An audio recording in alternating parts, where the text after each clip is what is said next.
merci d'être là pour cette cérémonie. Vous êtes nombreux, ça fait plaisir et d'autant plus qu'il y a les enfants, donc ça met toujours du baume au cœur quand les enfants sont présents.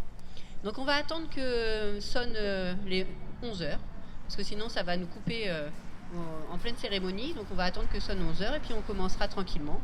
Donc aujourd'hui c'est un peu étoffé comme cérémonie et tant mieux parce que pendant toute la période Covid, on n'a pas pu se réunir autour du monument aux morts et rendre hommage correctement à nos combattants et à nos civils morts. Donc ça va être l'occasion de faire une belle cérémonie, une belle commémoration. Donc je commencerai par une lecture du ministre des Armées. Ensuite, on aura une lecture de Charlotte Longépée, arrière-petite-fille de Robert Williams Service, qui avait offert à l'époque, donc lui combattant de 14-18, et qui avait offert le monument aux morts qu'on a aujourd'hui à Lancieux. Donc elle va nous faire une lecture d'un poème de Robert Williams Service avec les enfants. Ensuite, on aura un poème, une lecture de Marie-Hélène Janin, un texte écrit par Michel Finas, un texte écrit en hommage, lui à un aïeul noté sur le monument aux morts, un hommage à Lancieux, village de son enfance et village de son cœur.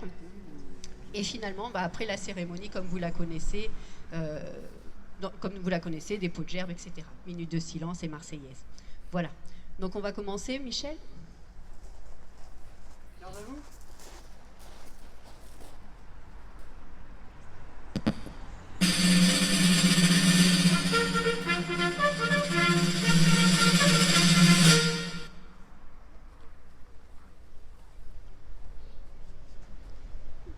Attention pour les couleurs. Envoyez.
Repos. Lecture de la lettre du secrétaire d'État. Message à l'occasion du 11 novembre 2022, journée nationale de commémoration de la victoire et de la paix, hommage à tous les morts pour la France. De M. Sébastien Lecornu, ministre des Armées, et de Mme Patricia Milarès, secrétaire d'État aux anciens combattants et à la mémoire. La nouvelle de la victoire se répand à la volée dans tout le pays, de clocher en clocher. L'écho du clairon vient d'annoncer la fin d'un conflit qui a éprouvé le monde et décimé les hommes. La fureur du canon s'est enfin tue, couverte par un immense éclat de joie. 11 novembre 1918, il est 11 heures, c'est l'armistice.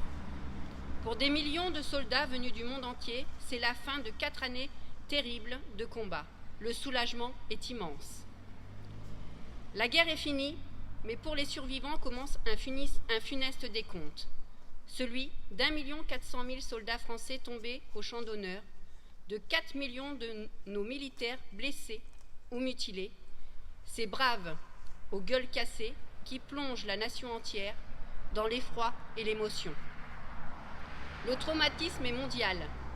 En tout, ce sont près de 10 millions de soldats qui ont été tués, 3 millions de veuves, 6 millions d'orphelins. Les morts sont presque aussi nombreux parmi les civils. Ceux qui sont revenus des combats racontent la puanteur des tranchées et le fracas des obus.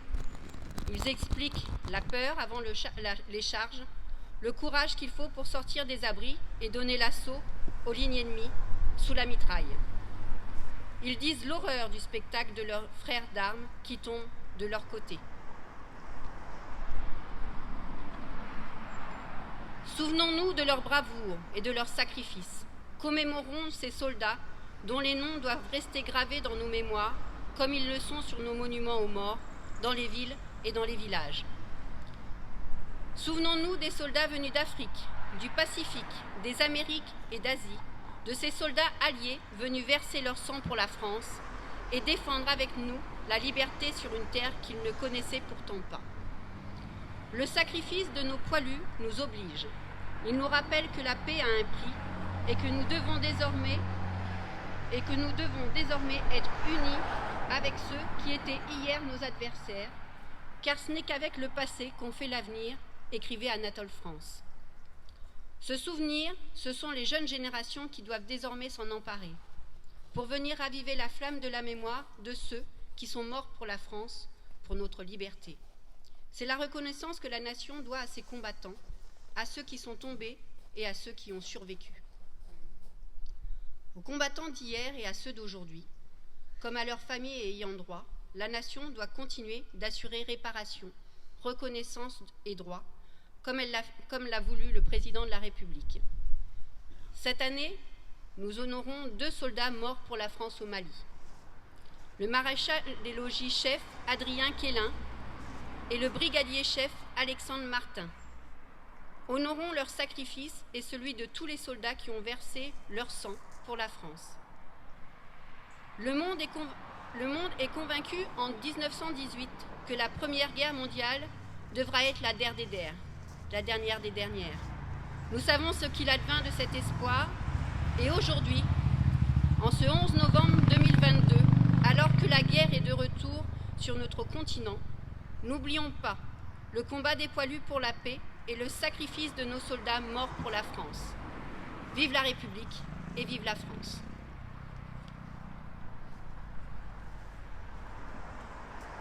Je passe la parole à Charlotte et à nos enfants.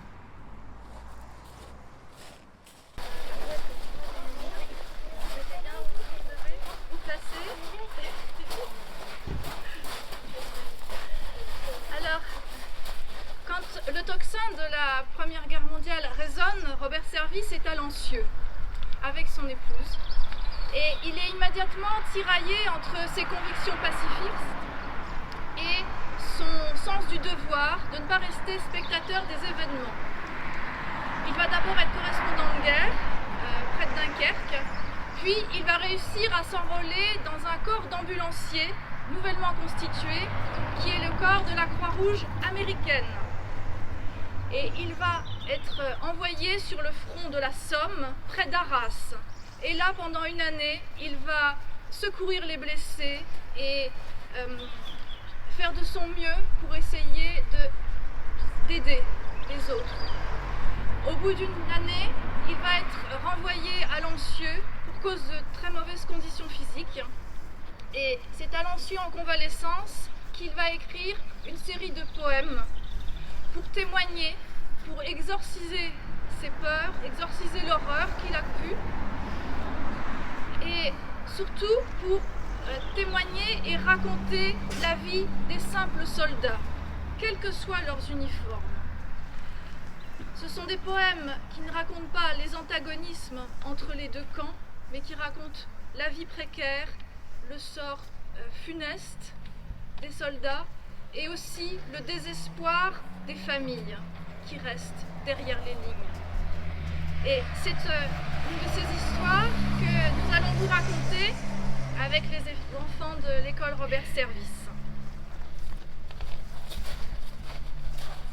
Mon petit gars, mon fiston, Robert William Service. Où vas-tu, mon petit gars, mon fiston, en ce radieux matin de mai?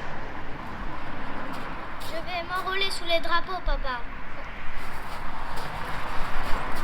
On dit qu'il recrute des hommes.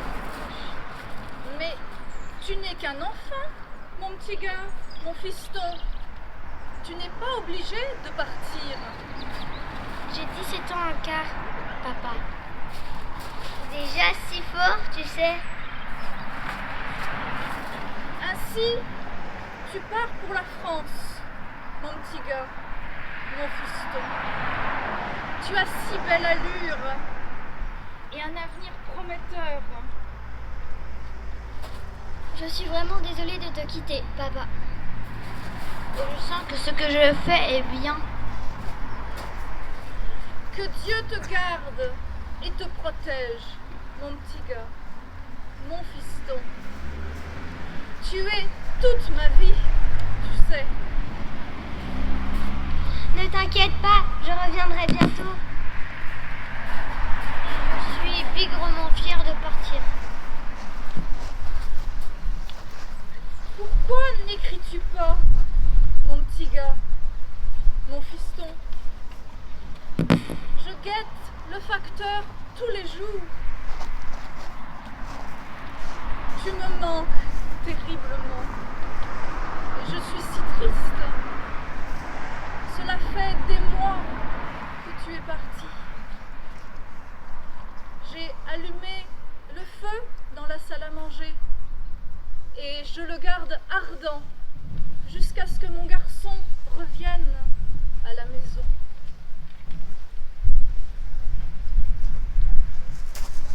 Pourquoi n'écris-tu pas, mon petit gars, mon fiston? Toujours pas de nouvelles aujourd'hui. Pourquoi le facteur a-t-il l'air si triste et soupire-t-il en s'éloignant? Je les entends dire que nous avons gagné du terrain. Mais pour cela, nous avons payé un prix épouvantable.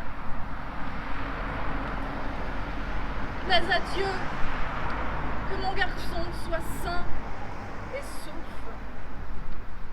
Mais oui, j'ai peur. J'ai peur.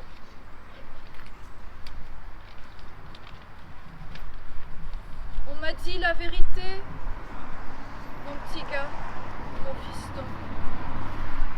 Tu ne reviendras jamais. Mon Dieu, les rêves et les rêves que j'ai faits et les espoirs que j'ai nourris en vain. Car tu es mort cette nuit, mon petit gars, mon fiston. Cette terrible épreuve a prouvé, dans le grondement des bombardements et l'enfer de la bataille, que mon garçon était un des meilleurs. Ainsi, tu vivras toujours, mon petit gars, mon fiston. Dans le scintillement de l'étoile du soir, dans le murmure des forêts sauvages, et dans le rire d'un enfant et dans toutes les choses douces qui écoutent. Tu ne mourras jamais, mon merveilleux fils, car la vie est belle et réelle, et la beauté, l'espoir et la joie, nous les devons à nos garçons comme toi.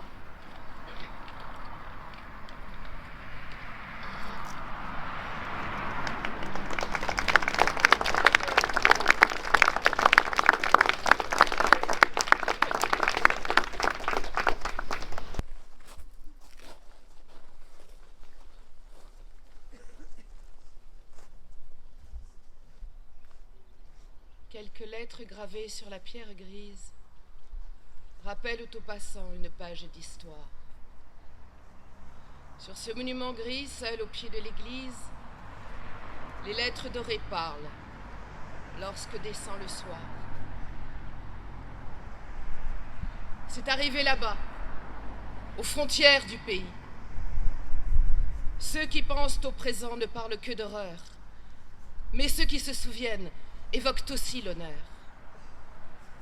On s'y battait dès l'aube, au poignard, au fusil. Toute une jeunesse y trouva son destin pour de mauvais motifs, mais beaucoup de courage. Rien n'autorise l'oubli. Les héros n'ont pas d'âge. C'était pour la patrie qu'ils montaient dans les trains. Je dois m'en rappeler, ce passé est le mien.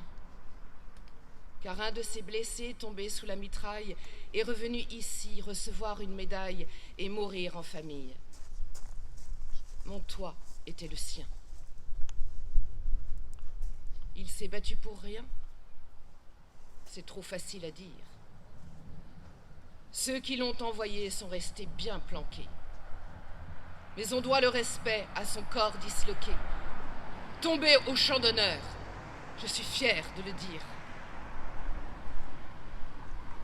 Il était revenu du métal aux côtés, un gros éclat d'obus fiché dans le poumon. Pour prix du sang versé, une croix de laiton. Alors il nous quitta, du métal aux côtés. Je ne connais de lui qu'un portrait noir et blanc. Mais je sais qu'un matin, il a poussé ma porte, traçant avec son sang une histoire aussi forte que je n'ai pas le droit d'oublier maintenant. À l'aube du siècle, aux portes du pays, sans même nous connaître, il s'est battu pour nous, acceptant de souffrir dans le sang et la boue, fidèle à son devoir, tombé pour la patrie. Quelques lettres gravées sur la pierre grise me font me souvenir, fidèle à ses mémoires, sur ce monument gris seul au pied de l'église, c'est l'écho de mon nom que murmure le soir.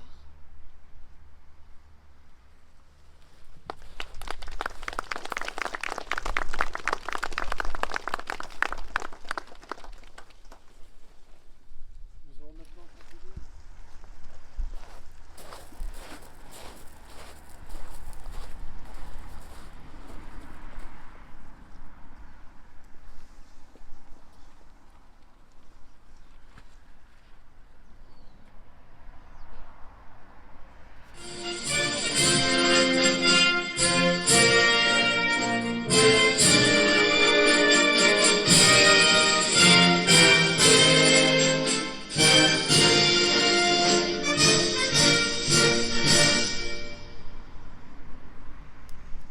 Repos.